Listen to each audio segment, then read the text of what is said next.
Hello everyone. आज हम लोग पढ़ेंगे पॉलिटी। और पॉलिटी में पढ़ेंगे मूल कर्तव्य, फंडामेंटल ड्यूटीज़ क्या होती है।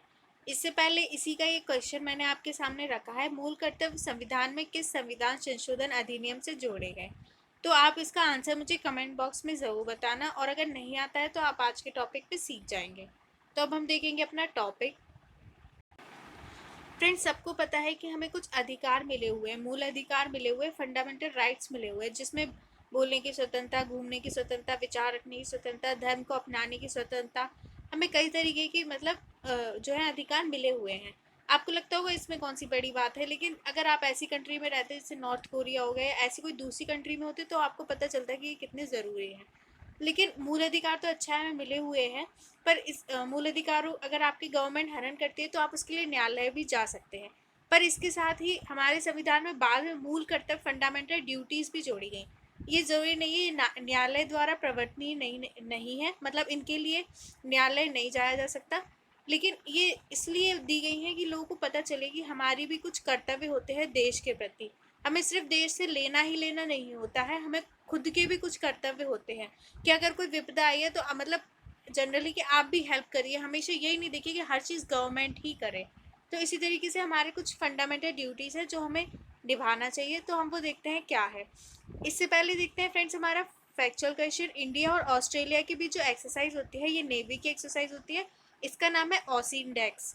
इसको याद करना बहुत ईजी है, क्योंकि ऑस से ऑस्ट्रेलिया है, आई एन से याद कर लीजिए इंडिया। तो ऑस इंडेक्स के बीच इंडिया और ऑस्ट्रेलिया के बीच। तो हम अपना टॉपिक देखेंगे। देखिए, मूल संविधान में मूल कर्तव्य नहीं थे। अगर आपसे पूछा जाए कि मूल कर्तव्य क्या शुरू में संविधान से थे, जब से संविधान बना था? नहीं, मूल कर्तव्य तो बाद में जोड़े गए। देखिए, 1975 में तत्कालीन प्रधानमंत्री इंदिरा गांधी द्वारा आपातकाल की घोषणा की गई। ठीक है, तभी सरदार स्वर्ण सिंह के नेतृत्व में गठित समिति ने सुझाव दिया कि मूल अधिकारों के साथ मूल कर्तव्य भी होने चाहिए। ये क्वेश्चन बन सकता है कि मूल अधिकार किस समिति की सिफारिश पर जोड़े गए, तो स्वर्ण सिंह समिति की सिफारिश पर जोड़े गए। तो इन्होंने क्या बोला कि हमारे कुछ मूल कर्तव्य भी होने चाहिए। तो जब स्वर्ण सिंह समिति ने बोला कि हमारे कुछ मूल कर्तव्य होना चाहिए, तो क्या हुआ, एक संविधान संशोधन अधिनियम लाया गया। कौन सा? 42nd constitutional amendment act 1976। ठीक है, ये लाया गया। इसके साथ इसमें क्या किया गया, जो हमारे संविधान का भाग 4 था, इसमें 4A मतलब 4 का भी जोड़ दिया गया। ठीक है, बाद में। और आर्टिकल कौन सा जोड़ा गया? 51A, 51 का जोड़ दिया गया। इसके अंतर्गत 10 मूल कर्तव्य जोड़ दिए गए। हमारे कितने मूल कर्तव्य हैं? 10। कौन से आर्टिकल में दिए हुए हैं? 51A में। ठीक है, कौन से भाग में दिए हैं? 4A में। कौन से संशोधन से जोड़े गए? 42nd कॉन्स्टिट्यूशनल अमेंडमेंट एक्ट, ठीक है, 1976 से जोड़े गए। तो ठीक है, बाद में ये हमारे संविधान में जोड़े गए। किसकी सिफारिश पर? स्वर्ण सिंह समिति की सिफारिश पर। फ्रेंड्स, ये आपको फैक्ट है, तो ये आपको चीज़ें याद करनी है एज इट इज।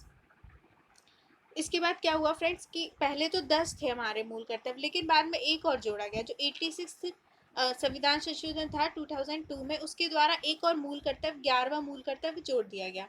ये किस लिए था? इसमें प्रावधान था कि 6 से 14 वर्ष की आयु के बच्चों के माता पिता संरक्षकों का ये कर्तव्य होगा कि वे स्वयं पर आश्रित बच्चों को शिक्षा प्राप्त करने का अवसर दें। इसमें यह है कि जो बच्चे हैं, मतलब माँ बाप की ये ड्यूटी है कि वो 6 से 14 वर्ष के जो बच्चे हैं उनको शिक्षा ज़रूर दें। ठीक है, उनको शिक्षा प्राप्त करने का अवसर ज़रूर प्रदान करें। ये माँ बाप का कर्तव्य है। ठीक है, ये 11वां जोड़ा गया बाद में।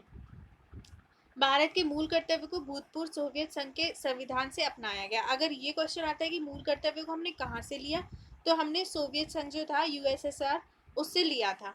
अब देखिए, कुछ जो अमेरिका का संविधान है, इस पर मूल कर्तव्य, फंडामेंटल ड्यूटीज़ नहीं दी हुई है, लेकिन हमारी दी हुई है। अब देखिए, फंडामेंटल ड्यूटीज़ में क्या क्या आता है। भारत के प्रत्येक नागरिक का कुछ कर्तव्य होंगे, हमारी कुछ ड्यूटीज़ होंगी। तो देखिए, अगर आपका देश है, मान लीजिए, है ना, तो आपकी देश के प्रति क्या ड्यूटी होगी। अगर आप सोचिए कि आपका देश है, उसके लिए आपको कुछ कर्तव्य है, ड्यूटी है, तो क्या होंगी? ऑब्वियसली देश से रिलेटेड तो ऐसी होंगी ना कि हम अपने देश का सम्मान करें, है ना। ये नहीं कि मतलब हर जगह अपने देश का मजाक उड़ाए या कुछ, है ना। अपने देश का सम्मान करें, जो संविधान है उसका सम्मान करें। यही तो हमारे देश के प्रति हमारे कर्तव्य हो सकते हैं, कि उसकी संपत्ति को नुकसान ना पहुंचाएं, पर्यावरण को नुकसान ना पहुंचाएं, एक दूसरे लोगों को नुकसान ना पहुंचाएं। यही हम अपने देश के लिए कर सकते हैं, और क्या कर सकते हैं। तो देखिए, यही जोड़ेगा। तो पहला क्या था? पहला था संविधान का पालन करें और उसके आदर्शों, संस्था और राजध्वज और राष्ट्रगान का आदर करें। मतलब जो हमारा कॉन्स्टिट्यूशन है उसको हम पालन करें, उसको हम माने, ये नहीं कि संविधान क्या है, कुछ नहीं है ना। संविधान का पालन करें, उसमें जो आदर्श दिए हुए हैं, जो संस्थाएं बनी हुई है, और जो राष्ट्र ध्वज है हमारा, है ना, झंडा और राष्ट्रगान जो हम गाते हैं, उन सब का हमें क्या करना है, आदर करना है, रिस्पेक्ट करनी है, उनका, उनकी कभी हमें डिसरिस्पेक्ट नहीं करनी है। ये हमारे ड्यूटीज है, क्योंकि हम जिस देश में रहते हैं, जिससे हमें सब कुछ मिल रहा है, उसके प्रति भी हमारे कुछ कर्तव्य हैं। तो दूसरा कर्तव्य क्या है, स्वतंत्रता के लिए हमारे राष्ट्रीय आंदोलन को प्रेरित करने वाले उच्च आदर्शों को हृदय में संजोए रखें, उनका पालन करें। ठीक है, पहला तो संविधान के प्रति है, याद रखिएगा। दूसरा क्या है, ये सब कौन से आर्टिकल में है, 51A में है, 51 काम है। ठीक है, दूसरा है कि जो हम देखिए, हमारे देश पहले गुलाम था, है ना, अंग्रेजों का, बाद में कितना मतलब स्ट्रगल करके हमें आज़ादी मिली है। तो जो हमारा राष्ट्रीय आंदोलन चला था, उसके जो आदर्श हैं उनको भूल ना जाए, उनको याद रखें, अपने हृदय में संजोए रखें। ठीक है, ये भी ज़रूरी है कि अपना पास्ट को भी ध्यान रखें। तो दूसरा कर्तव्य क्या है, स्वतंत्रता के लिए हमारे राष्ट्रीय आंदोलन को प्रेरित करने वाले उच्च आदर्शों को हृदय में संजोए रखें। पहला था संविधान का पालन करें, दूसरा है जो स्वतंत्रता के लिए, राष्ट्रीय आंदोलन के लिए जो उच्च आदर्श है, उनको, उनका आदर करें। फ्रेंड्स, मैं कई बार रिपीट इसलिए करती हूँ ताकि आपके दिमाग में बैठ जाए। अगर आप और अच्छे से पढ़ना चाहते हैं तो आप इनको लिखें भी और इसके साथ मेरे साथ रिपीट भी करें। ठीक है, तो कौन से हमारे संविधान संशोधन अधिनियम से जोड़े गए, 42। ठीक है, जो संविधान संशोधन अधिनियम था 1976, उससे जोड़े गए। कौन से पार्ट में, 4A में। कौन से आर्टिकल में, 51A में। कितने जोड़े गए, 11। जो 11th है वो बाद में जोड़ा गया, 86 कॉन्स्टिट्यूशन अमेंडमेंट एक्ट 2002 से। ठीक है, पहला क्या है, संविधान का पालन करना है। दूसरा है हमें जो स्वतंत्रता के लिए जो हमारे वो हैं उच्च आदर्श, उनको हृदय में संजोए रखना है। तीसरा क्या है, देखिए, भारत को संप्रभुता, एकता और अखंडता की रक्षा करें और उसे अक्षुण्ण बनाए रखें। अब देखिए, एक देश है तो उसके लिए क्या इंपॉर्टेंट है कि उसकी अखंडता बनी रहे, है ना, वो संप्रभु बना रहे, उसमें लोगों में यूनिटी बनी रहे। तो आपको उसमें हेल्प करनी है, आपको देश, पहला है संविधान जो बना है उसका, दूसरा हमारे पास्ट के बारे में कि हमारा राष्ट्रीय आंदोलन हुआ उसके लिए, और थर्ड क्या है, हमारे जो देश है उसकी संप्रभुता, एकता और अखंडता की हमें रक्षा करनी है। ठीक है, ये नहीं कि आप देश विरोधी बोले जा रहे हैं, उल्टा पुल्टा लिखे जा रहे हैं, ये सब नहीं। अगर आप अपने देश में रह रहे हैं, वहाँ का सब यूज़ कर रहे हैं, तो आपके भी कुछ कर्तव्य हैं। फिफ्थ है, देश की रक्षा करें और आह्वान किए जाने पर राष्ट्र की सेवा करें। ये भी है कि अगर कभी आक्रमण होता है तो हमें अपने देश की खुद, मतलब ज़रूरत पड़ती है तो रक्षा भी करनी है, और अगर बुलाया जाता है तो राष्ट्र की हमें सेवा भी करनी है। फिफ्थ है, भारत के सभी लोगों में, देखिए, भारत के सभी लोगों में समरसता और समान भ्रातृत्व की भावना का निर्माण करें, जो धर्म, भाषा और प्रदेश या वर्ग पर आधारित सभी भेदभाव से परे हो, और ऐसी प्रथाओं का त्याग करें जो स्त्रियों के सम्मान के विरुद्ध हो। ठीक है, इसमें अब क्या हो गया, पहले तो जो चार थे वो हमारे देश के लिए थे, है ना, हमें अपने देश के संविधान, उसकी एकता, अखंडता, सबकी रक्षा करनी थी। फिफ्थ है हमारे लोगों के, जो हमारे आपस में लोग हैं, हम उनमें भाईचारा रखें, है ना, और उनसे किसी भी आधार पे, चाहे उनका धर्म, भाषा, कुछ भी हो, उसके आधार पर हम उनसे विभेद ना करें। और महिलाएं जो है उनके लिए भी जो है उनके विरुद्ध भी ऐसी प्रथाएं ना अपनाएं जो उनके सम्मान के विरुद्ध हो। ठीक है, कोई भी ऐसी प्रथा ना अपनाएं। तो देखिए फ्रेंड्स, इनको अगर आप अपनी आंसर राइटिंग में यूज़ करेंगे, जैसे कोई महिलाओं के ऊपर निबंध लिखने को आ गया, तो आप ये वाला फिफ्थ जो है लिख सकते हैं, है ना, ये जो पढ़ाया है आपको आर्टिकल 51A में 5 नंबर का, इसको आप लिख सकते हैं कि कर्तव्यों में भी ये दिया हुआ है। तो इस तरीके से आप अपनी आंसर राइटिंग को इन्हेंस कर सकते हैं। सिक्स्थ है, हमारी सामाजिक संस्कृति की गौरवशाली परंपरा का महत्व समझें और उसका परिरक्षण करें।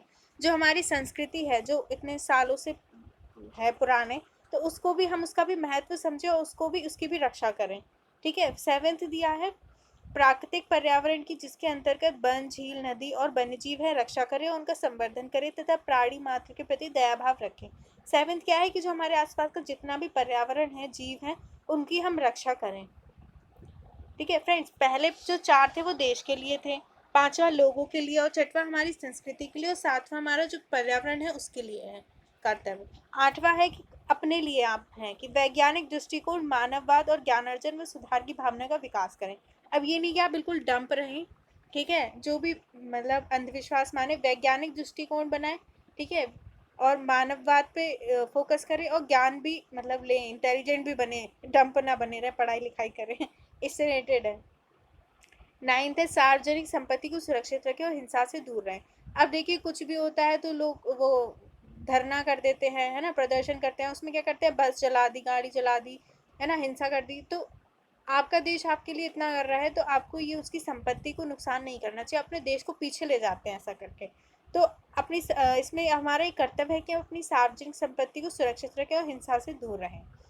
10वां है व्यक्तिगत और सामूहिक गतिविधियों में सभी क्षेत्र में उत्कर्ष की ओर बढ़ने का सतत प्रयास करें, जिससे राष्ट्र निरंतर बढ़ते हुए प्रयत्न और उपलब्धियों की नई ऊंचाइयों को छू ले। ठीक है, अब अपना ऐसा प्रयास भी करें कि अपना राष्ट्र आगे बढ़े, हम भी आगे बढ़े, ये भी ज़रूरी है। और फ्रेंड्स 11वां है कि माता पिता या संरक्षक का कर्तव्य होगा कि वे 6 से 14 वर्ष के बीच की आयु के यथास्थिति अपने बच्चों तथा प्रतिपालक को शिक्षा प्राप्त करने का अवसर प्रदान करें। अब ये माता पिता का लास्ट कर्तव्य है कि वो अपने बच्चों को शिक्षा जरूर दें जो 6 से 14 वर्ष के हैं।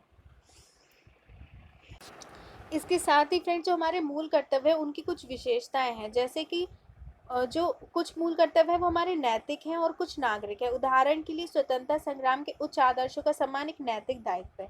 ठीक है, अगर हमें स्वतंत्रता संग्राम जो हुआ था उसके उच्च आदर्शों का सम्मान करना है तो वो एक नैतिक दायित्व है ना। मतलब और जो जैसे राष्ट्रीय ध्वज या राष्ट्रीय गान का आदर करना वो एक नागरिक कर्तव्य है। एज अ नागरिक हमारा कर्तव्य है कि हम उसका सम्मान करें। ठीक है, और जैसे दूसरी इसकी विशेषता है ये मूल भारतीय परंपरा, पौराणिक कथाओं, धर्म एवं पद्धतियों से संबंधित है। दूसरे शब्दों में ये मूलतः भारतीय जीवन पद्धति के आंतरिक कर्तव्यों का वर्गीकरण है। ठीक है, ये क्या है, हमारे जो धर्म है, भारतीय परंपरा है, उससे भी संबंधित है कि हम अपनी संस्कृति का सम्मान करें। तो फ्रेंड्स इसकी विशेषता आपको बताई थी कि जो हमारा धर्म है उसमें जो पद्धति दी हुई है वही इन कर्तव्यों में दी हुई है, कि जो मतलब हमारे धर्म से रिलेटेड है कि हमारे धर्म में क्या दिया हुआ है वो एक तरीके से ऐसे ही कर्तव्य हमारे हैं।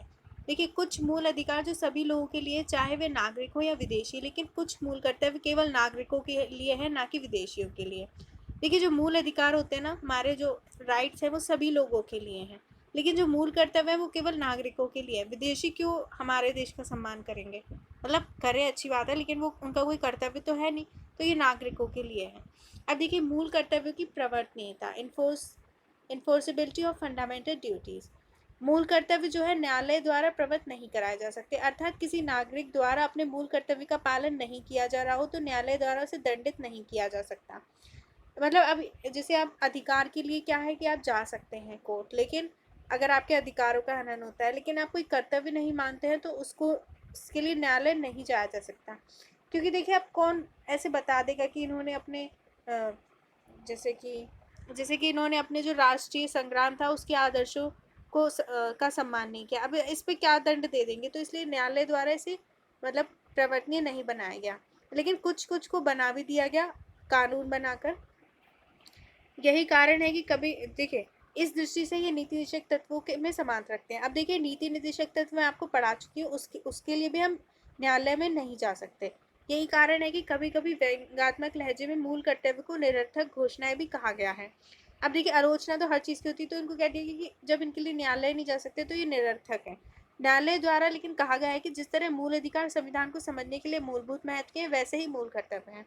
लेकिन जो हमारा कोर्ट है वो कहती है कि मूल अधिकार से हम अपने संविधान के बारे में समझते हैं, उसी तरह मूल कर्तव्य से भी हमें समझ में आता है कि हमें क्या करना है, ये भी हमारे लिए महत्वपूर्ण है।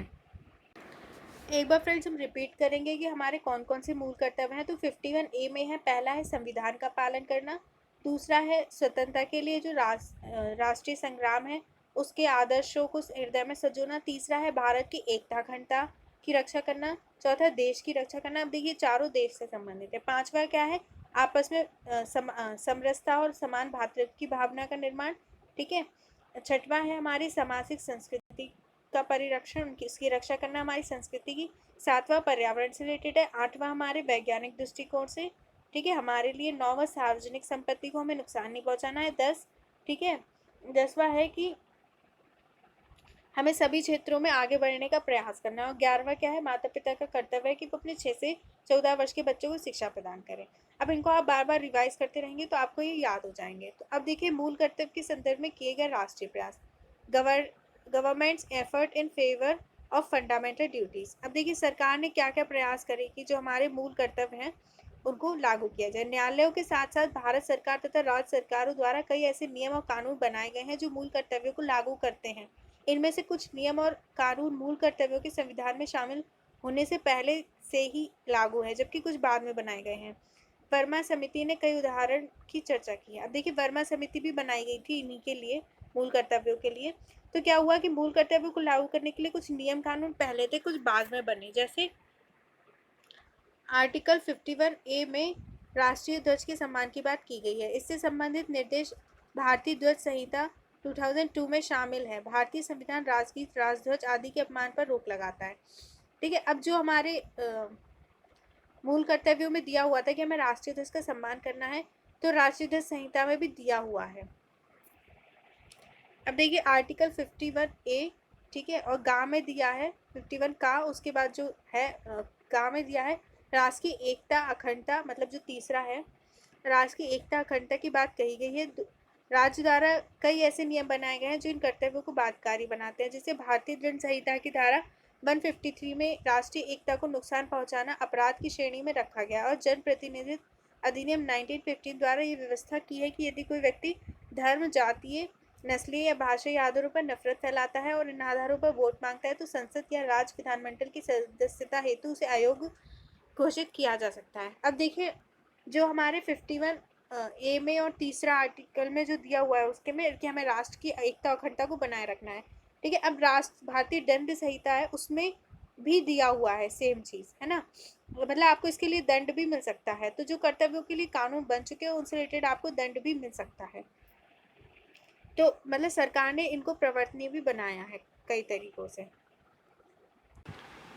तो फ्रेंड्स देखिए मूल कर्तव्यों को कहा गया है कि निरर्थक है, ना इनके लिए कोर्ट जा सकते हैं, है ना, ना इनको पालन करवाने की कोई वो है विधि है कि इनको कैसे पालन कराया जाए, ना ही लोग इन्हें मानते हैं। लोगों को पता भी नहीं होता एक्चुअल में तो हमारे कर्तव्य कौन कौन से हैं, तो इनका एक्चुअल में महत्व क्या है, क्यों रखे गए। देखिए एक सचेतक के रूप में नागरिकों को अपने देश, समाज और लोगों के प्रति कर्तव्यों के बारे में जानकारी रखने में मदद करता है।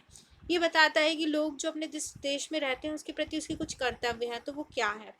नागरिकों में अनुशासन व प्रतिबद्धता का भाव जागृत करते हैं तथा राष्ट्र प्रेम, त्याग, सेवा और बलिदान की भावना पैदा करते हैं जो राष्ट्र के निर्माण के लिए महत्वपूर्ण बन जाते हैं। राष्ट्र विरोधी या समाज विरोधी कार्यों का विरोध करने की भावना का विस्तार। ठीक है, अब देखिए अगर बच्चों को पहले से ही हमारे मूल कर्तव्य पढ़ाए जाए तो उनमें अनुशासन बनेगा, वो प्रतिबद्ध होंगे। ठीक है, राष्ट्र के प्रति प्रेम, त्याग और बलिदान की भावना पैदा होगी उनमें। इसलिए जो हमारे कर्तव्य हैं वो महत्वपूर्ण माने गए हैं। मूल कर्तव्य विधि द्वारा लागू होते हैं, उन्हें इनमें से किसी के भी पूर्ण होने पर या असफल रहने पर संसद उनमें उचित अर्दंड या सजा का प्रावधान कर सकती है। अगर कुछ कर्तव्य हैं देखिए वो विधि जो द्वारा भी लागू होते हैं, लेकिन अगर उनका हम उल्लंघन करते हैं तो हमें दंड भी मिल सकता है। जैसे दो एग्जाम्पल मैंने आपको ऊपर दिए। मूल कर्तव्यों के संवैधानिक प्रावधान के कारण मूल अधिकार तथा मूल कर्तव्यों में संतुलन स्थापित होता है। अब देखिए अधिकार है, अधिकार के साथ हमारे जैसे हमें अधिकार मिले हुए इस तरीके से हमारे कुछ कर्तव्य भी हैं जिनका हमें पालन करना चाहिए। ठीक है, आप इनको अच्छे से बार बार रिवीजन करके याद कर लेना। और फ्रेंड्स इनको आप एक तो अच्छे से इनको रिवाइज कर करके इनको याद कर लीजिएगा बहुत अच्छे से कि हमारे मूल कर्तव्य क्या है। और अपनी आंसर राइटिंग में आप इनको हमेशा यूज़ कर सकते हैं। जैसे इन्वायरमेंट से रिलेटेड कोई क्वेश्चन है ऐसे लिखना है तो आप 7 नंबर का जो है हमारा आर्टिकल उसको लिख सकते हैं। यह कि मूल कर्तव्यों में भी दिया हुआ है कि हमें प्राकृतिक पर्यावरण की रक्षा करनी है। तो इससे आपकी आंसर राइटिंग इसी तरह और अच्छी इन्हेंस हो जाती है, ज़्यादा अच्छी लगती है। एंड आप लोग सेफ रहिए। Thank you.